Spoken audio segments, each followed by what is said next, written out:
할렐루야, 할렐루야. 비가 와서 그런지 우리 친구들이 기가 좀 빠진 것 같아요. 힘내시길 바랍니다. 하나님 말씀은 느헤미야 6장 1절에서 14절까지입니다. 느헤미야 6장 1절에서 14절까지 성경책을 꼭 들고 다니면 좋겠습니다. 느헤미야 6장 1절에서 14절. 자, 우리 옆에 있는 친구랑 한번 인사할까요? 시험 친다고 고생했다. 목사님은 이렇게 생각합니다. 최선을 다한 그 자체가 하나님이 영광 받으신 줄 믿습니다. 여러분들이 최선을 다했고 정직하게 시험 쳤다면 그것으로 된 거예요. 결과를 하나님께 맡기시길 바랍니다. 그 다음 하나 더, 잊어버리는 것도 능력이에요. 목사님 전 시험을 너무 못 쳐서 힘들어요. 그걸 빨리 잊어버리는 것도 능력이에요. 왜냐하면 그게 트라우마가 돼버리면 평생 고생하는 거예요. 자, 옆에 친구랑 한 번 더 얘기합시다. 잊어버려라. 잊어버려라. 다 같이 자기 자신을 놓고 이렇게 해볼까요? 아자아자 화이팅. 아자아자 화이팅. 네, 힘내시길 바랍니다. 친구들과 상담을 하다 보면 대부분의 아이들이 친구 관계 때문에 아니면 엄마와 아빠 관계 때문에 힘들어한다고 얘기를 합니다. 아이들이 이렇게 얘기를 해요. 목사님, 친구 사귀는 게 너무 힘들어요. 또 어떤 친구 이렇게 얘기합니다. 친구 사귀는 것까지 하겠는데 유지하는 게 더 어려워요. 그래서 아이들이 이런 얘기를 하는 거예요. 목사님, 고3이 되니까 내가 더 예민해졌나 봐요. 시험 기간만 되면 이상하게 트러블이 생겨요. 그래서 목사님, 저는 혼자 있는 게 더 좋아요 라고 얘기하는 친구들이 있어요. 그래서 요즘 어플 중에 유행하는 어플인데 그게 뭐냐면 가짜톡이랍니다. 들어봤어요? 아는 친구 있나 봐요. 이 가짜톡은 자기 마음을 알아주는 사람이 없기에 가상의 톡을 설정을 하고 그 어플하고 대화를 하는 거예요. 참 기가 차고 코가 차죠. 목사님이 이건 언론을 통해 알았어요. 그래서 목사님이 뭐 이런 게 다 있나 싶었어요. 왜? 목사님도 어릴 때 보면 대화할 사람이 없을 때가 있어요. 간혹. 그럼 벽 보고 얘기했어요. 하다못해 애완견과 함께 공감하고 소통하기도 했는데 이거는 뭐 기계에다가 어플을 깔아가지고 가상으로 한다는 거예요. 근데 신기한 게 뭔지 알아요? 놀랄만한 게 다운받은 건수가 400만 건이래요. 우리나라 인구가 5천만이 안 되는데 10분의 1이 이걸 다운받아가지고 얘랑 지금 대화하고 있다 이 얘기예요. 그러면 할아버지들이 그거 다운받았을까요? 초딩들이 다운받았을까? 아니에요. 대부분의 그 제작자가 하는 말이 뭐냐면 청소년들이 그 어플 가짜톡이란 걸 어플을 다운받아 가지고 학교 친구랑 대화하는 게 아니라 가상의 인물과 대화를 한다는 거예요. 그래서 목사님이 깔아봤어요. 설정을 이렇게 했어요. 깔아가지고 이름 고딩, 성 수영로, 수영로 고딩과 목사님도 대화를 시도했습니다. 목사님이 이렇게 했어요. 안녕. 그러니까 안녕 하더라고요. 대놓고 땅에 이렇게 얘기했어요. 너 예수 믿을래? 이랬어요. 그랬더니 이놈이 뭐라고 하냐면, 아니 나는 꿀로 뭘 만들어야 먹을 수 있어. 이 동문서답이에요. 확실히 이게 가상애가 맞아요. 그래서 목사님이 얘가 머리가 떨어지니까 내가 쉽게 얘기해줘야지 해서 너 교회 갈래? 이렇게 했어요. 그러니까 뭐라는 줄 알아요? 응, 같이 가자. 목사님이 어플 한 명을 전도했습니다. 사랑하는 여러분, 우리는 관계 가운데 어려움을 겪다 보면 금방 이 가상의 톡을 만나는 것처럼 도피하는 친구들이 있어요. 아니면 아예 싸워버리는 사람도 있어요. 오늘 여러분들이 볼 이 성경 구절은 관계 때문에 굉장히 효과음 감사합니다. 관계 때문에 굉장히 힘들어했던 한 사람의 등장하고 있어요. 한번 읽어보도록 하겠습니다. 느헤미야 6장 1절에서 14절입니다. 제가 먼저 읽겠습니다. 산발락과 도비아와 아라비아 사람 게셈과 그 나머지 우리의 원수들이 내가 성벽을 건축하여 허물어진 틈을 남기지 아니하였담을 들었는데 그때는 내가 아직 성문에 문짝을 달지 못한 때였더라.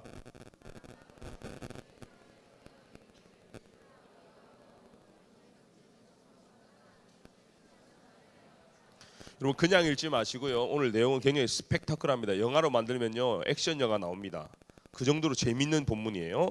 내가 곧 그들에게 사자들을 보내어 이르기를 내가 이제 큰 역사를 하니 내려가지 못하겠노라. 어찌하여 역사를 중지하게 하고 너희에게로 내려가겠느냐 하매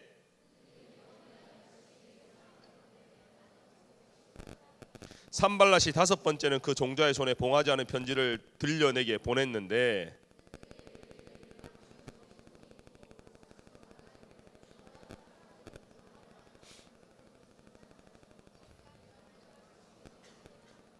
또 너가 선지자를 세워 예루살렘에서 너를 들어 선전하기를 유다의 왕이 있다 하게 하였으니 지금 이 말이 왕에게 들릴지라. 그런즉 너는 이제 오라 함께 의논하자 하였기로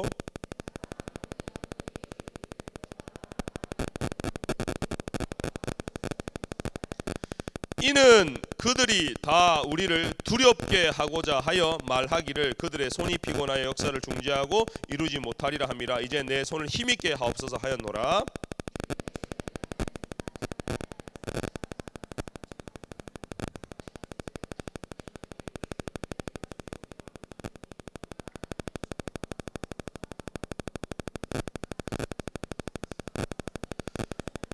내가 이르기를 나 같은 자가 어찌 도망하며 나 같은 몸이면 누가 외소에 들어가서 생명을 보존하겠느냐. 나는 들어가지 않겠노라 하고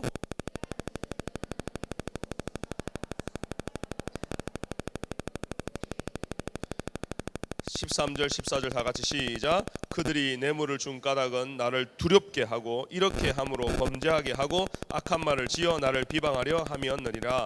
내 하나님이여 도비야와 산발락과 여선지 노아다야 그 남은 선지자들 곧 나를 두렵게 하고자 한들의 소행을 기억하옵소서 하였더라. 아멘. 오늘 본문에는 목사님이 올해 들어 계속 말씀을 전하고 있는 느헤미야 본문입니다. 그리고 이 느헤미야가 이제 가장 중요한 순간이 다가왔어요. 그게 뭐냐면 이제 성문만 딱 달면 완성이 되기 일보 직전입니다. 이제 거의 다 됐어요. 그런데 산발락과 도비야가 극단적인 방법을 사용하기 시작합니다. 이름하여 느헤미야 암살 프로젝트예요. 왜? 내가 여기서 해결 못 빼면 이제는 내가 느헤미야 이길 수 없다 하기 때문에 그들이 어떻게 하냐면요, 느헤미야에게 미팅을 주선합니다.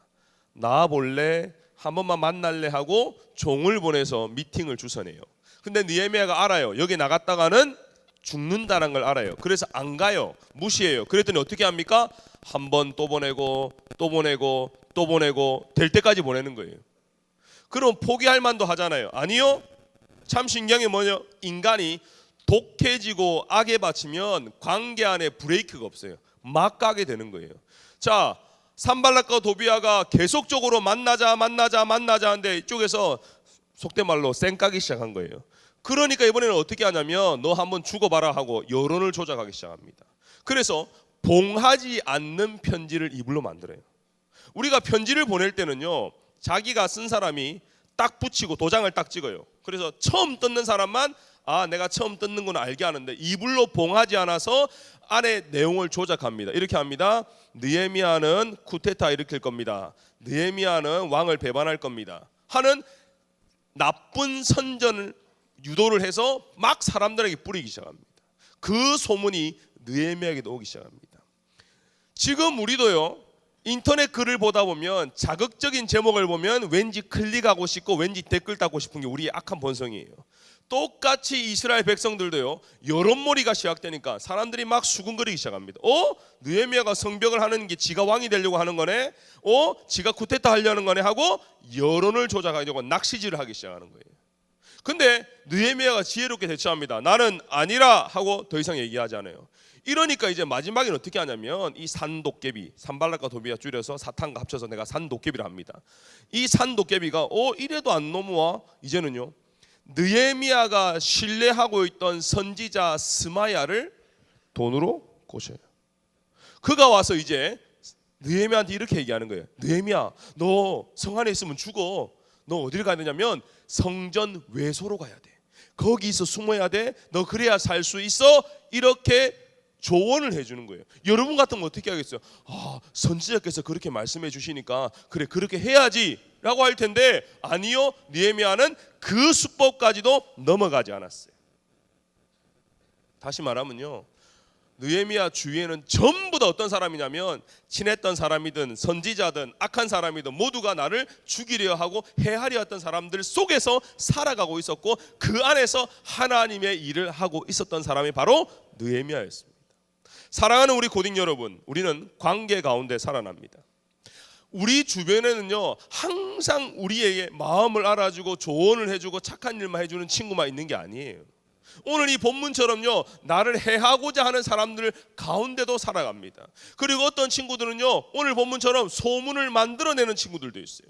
또 어떤 친구들은 스마야, 친한 친구 사이에 딱 껴가지고 이간질하는 친구들도 있어요. 우리가 그러한 가운데서 관계를 맺고 살아가고 있다는 이것입니다. 여러분, 관계가 어려워지면 제일 먼저 어디에 문제가 생기냐면 내 마음에 문제가 생겨요.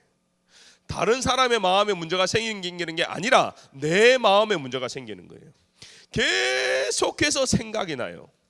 좀 이제 스탑하고 다른 거 좀 집중해야 되는데 그걸 못하게 해요. 계속해서 불안, 염려, 걱정이 내 마음을 지배하는 겁니다. 여러분, 연주자들이요, 이 앞에 무대 아까 우리 성가대도 굉장히 잘했어요, 그죠? 필하모닉 수준이 됐다, 그죠? 우리끼리 그렇게 얘기합시다. 베를린 정도 수준이 됐어요. 그냥 나오는 게 아니에요. 아마 저 자리에서 벌벌 떨었던 친구도 있을 거예요. 어떤 친구는 이 할시가 이 립 할시 있잖아요. 하는 척하는. 우리 때 그래요. 합창할 때 노래할 때 보면 자신이 없으면 입만 뻥긋해요. 옆에서 다 불러줘요. 그러면 목사님 음대 다닐 때 음정이 막 완벽하지 않을 때는요, 이불로 노래 잘하는 사람이 옆에 딱 서요. 그런 다음에 립싱크를 하기 시작하는 거예요. 그럼 사람들이 나를 쳐다봐요. 노래는 얘가 하고. 왜? 떨리니까. 근데 희한해요. 무대가 딱 끝나고 내려가면 그 떨림이 사라져요. 그 당연한 거잖아요, 그죠? 11월 12일이 됐어요. 이런 얘기를 하는데도 감이 없는 친구도 참 감사하죠. 수능 날짜예요.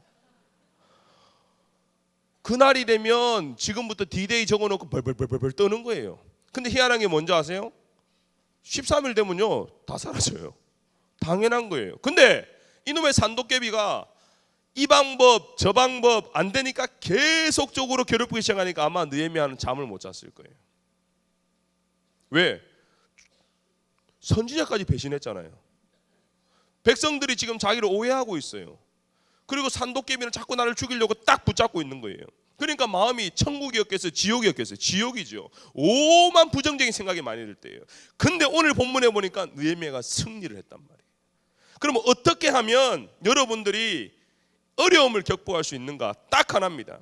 느헤미야는요, 아주 중요한 순간 앞두고 있었기 때문에 이 중요한 순간에 육적으로 해석하지 않고 따라합시다. 영적으로 할렐루야. 느헤미야는요, 영이 뛰어났어요. 그래서 오늘 12절에 보니까 뭐라는 줄 알아요? 깨달은 즉이란 단어가 나와요. 선지자가 와서 얘기해도 자기가 하나님과의 깊은 관계에서 기도하는 가운데 이게 하나님의 음성이 아니구나, 악한 사단의 역사구나 하고 깨달았다는 것이에요. 여러분들의 관계 안에서 사단이 역사할 때 깨달으시기를 바랍니다. 딴 거 없습니다. 여러분 딱 하나만 알면 됩니다. 사단의 전략은 하나입니다. 그건 바로 여러분들을 두렵게 하는 거예요. 오늘 본문 한번 더 봅시다. 9절, 13절, 14절 한번 자막을 띄워주세요. 다 같이 읽어보세요. 시작. 이는 그들이 다 우리를 뭐 한다고요? 그들이 뇌물을 준 까닭은 나를 뭐하게? 두렵게 하고자 한 자들의 소행. 오늘 이 본문을 통해서 계속적으로 반복되는 게 딱 하는 건 뭐냐면, 이 산도깨비가 느헤미야에게 하고 싶었던 거, 그 마음에 씨앗을 심어주고 싶은 건 뭐냐면, 너 두려워해라, 내가 너 지켜보고 있다, 내가 너 죽일 거야 하면서 계속 두렵게 하고자 했다는 거예요. 영적으로 해석을 하면요, 사단은 관계를 통해서 때로 여러분의 취업과 여러분의 대학과 여러분의 성적을 놓고 어떻게 하냐면 여러분을 두렵게 합니다. 그렇게 해서 벌벌벌 떨게 만드는 게 사단의 전략이라는 것입니다. 여러분 앞에 언덕길이 있습니까? 여러분 앞에 올라갈 수 없는 길이 있고, 때로는 황사나 미세먼지가 너무 뿌옇게 해서 앞길이 보이지 않을 때도 있습니다. 그럴 때마다 사단이 여러분에게 부정적인 생각을 자꾸 심을 겁니다. 안 될 거다고 얘기할 겁니다. 포기하라고 얘기할 겁니다. 그때마다 여러분들이 그 두려운 마술에서 벗어나야 되는 거예요. 할렐루야. 왜? 사단의 전략은 딱 하나입니다. 여러분을 두렵게 해서 스스로 망하게 하는 거예요. 아마 여러분 이런 얘기 들어봤을 겁니다. 냉동 창고에서 사람이 죽었대요. 근데 그 냉동 창고에는 전원이 빠져 있었대요. 그 사람이 깨어나 보니까 냉동 창고라.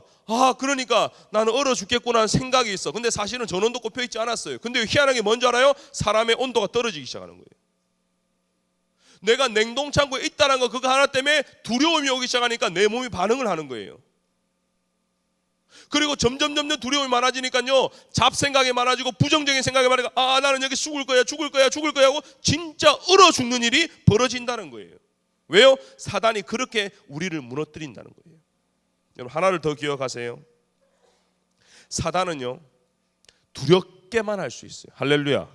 다시 말하면 사단이 할 수 있는 것은 두려움을 줄 수 있는 거지 우리의 생사화복을 건드릴 수는 없다는 것입니다.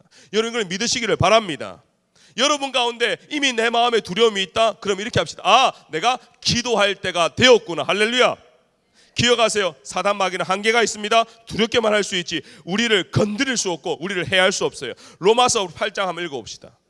자막 한번 띄워주세요. 다 같이 시작. 누가 우리를 그리스도의 사랑에서 끊으리요? 환난이나 공고나 박해나 기근이나 적신이나 위험이나 칼이냐? 내가 확신하노니 우리를 그리스도 예수 안에 있는 하나님의 사랑에서 있다 없다? 없다라고 했어요. 이건 하나님이 선언하셨어요. 너희들 앞으로 언덕을 많이 만날 거야. 너희들 앞으로 두려울 일 많을 거야. 앞이 보이지 않을 거야. 그때마다 벌벌 떨지 마. 왜? 내가 너와 함께 할 뿐만 아니라 너는 내 것이야. 할렐루야. 너는 내가 붙들고 있는 거야. 할렐루야. 그 믿음이 있어야 돼요. 그래서 오늘 로마서 말씀을 통해서 하시는 말씀이 뭐냐면, 앞으로 너희들이 환난도 있고 공고도 있고 박해도 있고 배고픔도 있고 적신이 대놓고 여러분들이 해야 하는 사람도 있고 칼도 있고 여러 가지가 있지만 내가 확신하노니 예수 그리스도와 있는 사랑 안에서 하나님이 우리를 붙들고 계신다는 겁니다. 여러분, 이것을 바라보시길 바랍니다. 여러분, 믿음이 없는 사람의 특징이 뭔지 아세요? 신앙생활을 10년 이상 해도 믿음이 없는 사람들은 어려움이 오면 환경을 바라봐요. 그리고 그 다음 뭘 바라본 줄 아세요? 그 환경의 수준에서 자기를 바라봐요. 그러니까 소망이 없어요. 환경 바라보니 한숨 나오죠. 그 환경에서 자기를 비춰보니까 더 한숨이 나오는 거예요. 근데 믿음이 뭔지 아세요? 그러한 상황 가운데서 하나님을 바라보라는 거예요. 우리를 붙들고 계시고 우리를 위해 계획을 예비하시고 우리를 너무나 사랑하시는 그 하나님을 바라보는 것이 진짜 믿음이라는 겁니다. 우리 사랑하는 고등부 지체들, 어떻게 보면 가장 힘들다는 고딩 이 시절에 친구 관계 가운데서, 성적 가운데서, 여러 가지 가정의 어려움 가운데서 여러분들이 바라봐야 될 대상이 하나님이 되기를 소원합니다. 엄마 아빠도 의지하지 마세요. 정말입니다. 엄마 아빠가 우리를 너무나 사랑하고 엄마 아빠가 우리를 위해서 마음껏 해줄 수 있는 거 아니에요. 한계가 있어요. 그렇기 때문에 하나님, 우리 가정에 하나님이 아빠 되어주세요. 할렐루야. 이 기도가 나와야 돼요. 하나님이 우리 아빠 좀 붙잡아 주세요. 하나님이 우리 엄마 좀 붙잡아 주세요. 하나님, 우리 교실을 좀 붙잡아 주세요. 우리 교실 안에 왕따 문제가 일어나고 우리 교실 안에 자꾸 두려움이 임하고 우리 교실 안에 서로 미워하고 용서하지 못하는 일이 벌어졌다. 그럼 영적인 문제를 잡으셔야 돼요. 사단이 우리 반을 지금 붙들고 있구나. 그럼 여러분 어떻게 하셔야 돼요? 나를 바라봅니까? 환경을 바라봅니까? 누구 때문이라고 얘기합니까? 아니요. 그때 하나님, 우리 반에, 우리 클래스에 주인 되어 주세요. 하나님, 우리 담임교사 되어 주세요. 하나님, 용서할 수 있는 마음을 주세요 하고 영적인 전투를 하시라, 이것입니다. 할렐루야. 저는요, 작년까지 카렌스를 탔어요. 이 차가요, 가스차예요. 사랑하는 여러분, 아마 다 운전하고 싶어하는 마음이 있을 텐데 3년 안에 하겠지만 절대로 가스차는 사지 마세요. 제가 가스차 수동을 꽤 몰았어요. 그때 당시에 목사님이 좀 물질이 없었기 때문에 어쩔 수 없이 그걸 사게 됐어요. 근데 그걸 사고 나니까 이게 수동이 뭔지 알죠? 기아 1단 넣고 2단 넣고 3단 넣고 4단 넣고 5단 넣고 빠꾸 있고 하는 거예요. 근데 자동은 이제 가고 서고 이런 거면 되는데 저는 수동을 샀어요. 가스차야. 가스차의 특징이 뭐냐면 힘이 없어요. 그러니까 목사님이 우리 아내하고 아이들 데리고 한 달에 2번은 마트를 가는데, 마트를 가면 대부분 주차장이 위 아니면 아래예요. 위 아래 위 아래예요. 다른 차들은 고바위에서 가만히 있어요. 조용하게. 차가 많이 밀리면 가만히 있는데 목사님 차만 사이드 브레이크를 빡 당기고 브레이크를 딱 밟고 한쪽으로 발로 훅 가시라고 했어요. 무릉무릉을 해줘야 돼요. 그렇게 해야 목사님 차는 가만히 있을 수가 있어요. 신기하잖아요. 다른 차는 그냥 가만히 있어도 가만히 서 있는데 목사님은 브레이크 올리고 풋 브레이크 밟고 이 악셀을 한 번씩 웅웅 해줘야지 가만히 있을 수가 있어요. 그러니까 목사님 아들은 목사님 차가 로봇으로 변신한다고 믿고 있거든요. 아빠, 우리 차는 왜 이래? 하면 목사님 뭐라는 줄 알아요? 날아갈 준비하고 있어. 그런 얘기를 많이 했어요. 목사님이 지금 무슨 얘기를 하냐면요, 우리의 인생길은 늘 평탄한 길만 있는 게 아니에요. 반드시 여러분 관계 안에 문제가 올 것이고, 물질 때문에 힘들어할 때가 올 것이고, 무엇인가 선택을 한번 잘못해서 어려움이 올 때가 있어요. 그때마다 여러분 이놈의 언덕, 이놈의 고바위, 이놈의 위, 이놈의 아래 하면서 여러분 자꾸 뭐 하냐면 환경을 바라보기 시작한다는 거예요. 아니요, 그것 때문에 그런 거 아니에요. 자동차가 다 비슷하게 보이는 것 같지만, 색깔만 다른 것 같지만 아니에요. 자동차의 가격을 결정하는 건 뭐냐면 엔진과 미션이라는 파워트레인이에요. 어떤 차는 몇백만 원, 어떤 차는 몇 억을 하는 이유는 엔진이 다르기 때문이에요. 어떤 길도 올라갈 수 있는 엔진, 그것이 여러분의 믿음이 되기를 소원합니다. 어떤 길 앞에서도, 남들은 다 포기하고 싶은 그 앞에서도, 아니요, 내 엔진을, 내 동력을 붙들어 주시는 게 바로 하나님의 은혜라는 것입니다. 오늘 느헤미야가요, 성벽을 재건하기 시작했습니다. 자기가 원해서 한 거 아니에요. 원래 느헤미야는 잘 먹고 잘 살 수 있는 사람이었어요. 근데 그가 사명을 받았어요. 그래서 사서 고생해서 예루살렘에 가서 성벽을 재건하는데, 하나님, 내가 주의 일을 한번 좀 도와주셔야죠. 근데 왜 자꾸 산발락 같은 도비앗 같은 이 산도깨비들 와서 날 방해합니까? 이렇게 기도하지 않았어요.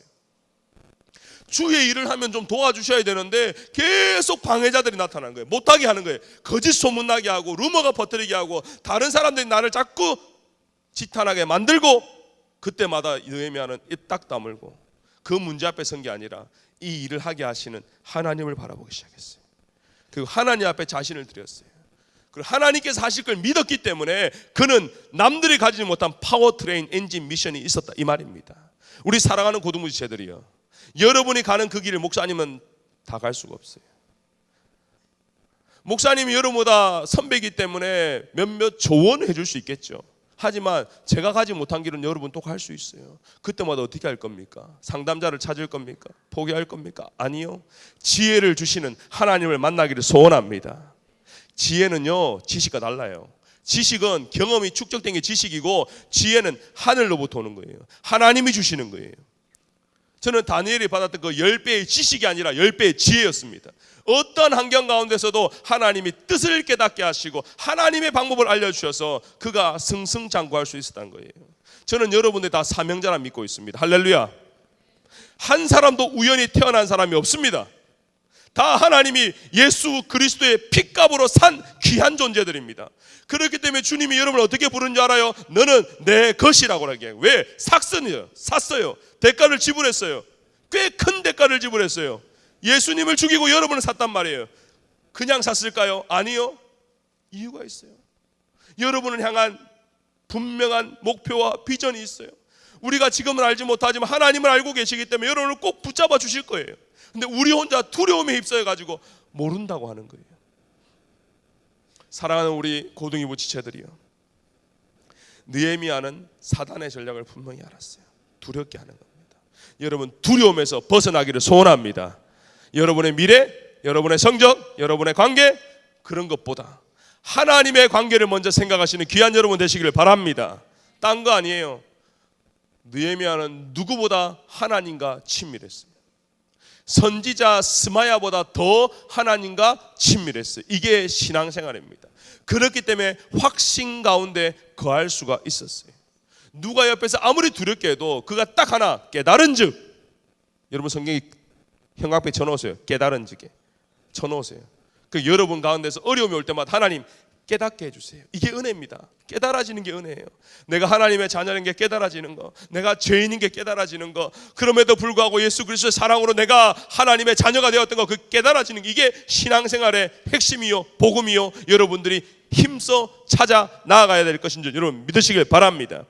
여러분, 두 번째, 사단의 한계를 분명히 아세요. 사단은요, 해할 수 없습니다. 건드릴 수도 없어요.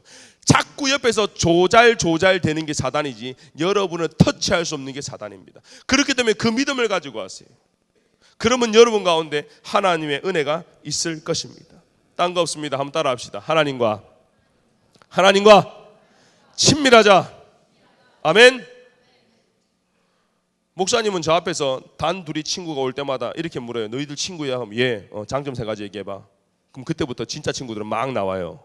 근데 별로 안 친하면 이뻐요, 막 던져요. 이쁘다는 얘기를. 무조건 이뻐요, 착해요, 이래 얘기하면 별로 안 친한 거나 그렇게 알아요. 뭔 얘기냐면 내가 신앙생활을 10년 이상 했어요. 아마 여기 있는 친구도 10년 이상 친구 있어요. 그럼에도 불구하고 하나님이 누구신지를 모른다면, 지식적으로만 안다면 그건 문제 있는 겁니다. 하나님과 친밀하지 않는 거예요. 우리가 수련회 가서 왜 부르짖어요? 다음 주는 이제 하룻밤 부흥회가 있는데 하룻밤 부흥회 가서 내가 귀한 시간을 내서 왜 하나님께 부르짖습니까? 딴 거 아니에요. 하나님과 진짜로 친밀해지는 거예요. 아멘? 아멘? 말로만 듣던 그 하나님을 경험하는 거예요. 그러면 진짜 친해지는 거예요. 저는 우리 사랑하는 친구들이 살아계신 하나님을 진짜 만났으면 좋겠습니다. 그리고 그 하나님 나를 얼만큼 사랑하는 걸 경험했고 깨달았으면 좋겠습니다. 그게 진짜예요. 그게 느헤미야가 해답은 딱 하나였어요. 하나님과 친하다 보니까 하나님께 민감했고 하나님의 뜻을 밝히 알았다는 겁니다. 아, 하나님이 이렇게 하시길 원하시는구나. 성령 충만 받은 친구들은요, 그 마음의 소원이 딱 한 가지입니다. 나 주님의 기쁨 되기 원하네. 희한하죠? 자기 자신의 기쁨이 아니라 나는 주님의 기쁨이 되고 싶은 게 성령 충만한 사람들의 증거입니다. 저는 우리 사랑하는 친구들이 공부를 하고 이 고등학교 생활을 하는 거 이유가 딱 한 가지였으면 좋겠습니다. 정말 하나님의 기쁨 되시기를 바랍니다. 내 욕구, 내 명예를 다 내려놓고 성령께서 나를 주관해 주셔서 어떤 어려운 가운데서도 하나님을 찬양하고 주를 위해 살고 본 마음, 그 마음이 있는 자는 제가 확신합니다. 하나님의 그 인생을 붙들어 주실 뿐만 아니라 책임져 줄 줄 믿습니다. 저는 우리 사랑 고등부가 그 믿음을 가졌으면 좋겠습니다. 제가 마지막으로 이 말씀을 하겠습니다. 여러분, 제가 개인적으로 하는 거예요. 어느 날 기도하는 가운데 이것을 선택해야 될지 아니면 저것을 선택해야 될지 고민될 때가 있어요. 아마 여러분도 마찬가지예요. 앞으로 내가 문과를 할지 이과를 할지 어느 전공을 할지 대학을 할지 취업을 할지. 그때마다 목사님이 하나님의 음성을 듣는 방법은 딱 한 가지예요. 평안이 올 때까지 기도합니다. 내 머리로 이거에 맞다 생각하고 기도했는데도 내 안에 불안이 있고 두려움이 있으면 저는 그건 하나님 뜻이 아니라고 판단을 해버려요. 근데 하나님 어떤 말씀을 하셔도 저 그대로 순종하겠습니다 하고 내려놓고 기도하기 시작하면 하나님이 제 마음에 평안을 주세요. 그러면요 100에 100은 응답이 돼요. 제가 여러분한테 지금 굉장한 유산을 알려준 겁니다. 이 기도하는 방법이에요. 왜냐? 따라할까요? 하나님은 두려움을 주시지 않고 평안을 주신다. 할렐루야. 이게 영적 원리의 근본입니다. 사단은 어떻게 해서든 여러분 두려움을 주는 거예요. 그렇기 때문에 여러분들 두려움이 오기 시작하면 기도하세요. 하나님 도와주세요. 하나님 함께 해주세요.